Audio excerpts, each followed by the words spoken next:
আসসালামু আলাইকুম বন্ধুরা, সকালটা শুরু হোক গরম গরম রুটি আর হাসি দিয়ে। তো সকালে উঠতেই দেখলাম মা আমাদের জন্য নরম নরম রুটি বানানোর প্রস্তুতিতে আছে। নরম রুটি বানানোর কিছু সিক্রেট আছে।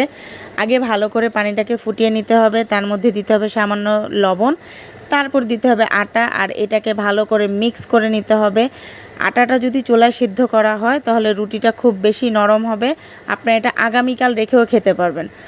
তো মাকে বললাম, মা কেন না তোমার এই রেসিপিটা সবার সাথে শেয়ার করো। আর এত বেশি ক্ষুধা লেগেছিলো সকালে উঠে, কেন যেন আমার ক্ষুধা লেগে যায়। মা তাড়াতাড়ি এটা মিক্সিং করছিল যে আমাদের সবাইকে নাস্তা দিতে হবে। এই রুটিটাকে ভালো মতো মিক্স করে নিতে হবে গরম গরম থাকা অবস্থায়। গরম গরম রুটি খাবেন আর গরম গরম অবস্থায় এটা মিক্স করবে না, তা কি হয়? তো এখানে রুটি বানিয়ে নিচ্ছে, কিন্তু আমি আবার রুটি ভাজতে পারি ভালো। আমার রুটিগুলো বেলুনের মতো ফুলে ওঠে। তো রুটি ভাজার দায়িত্ব আমার উপরে চলে এসেছে।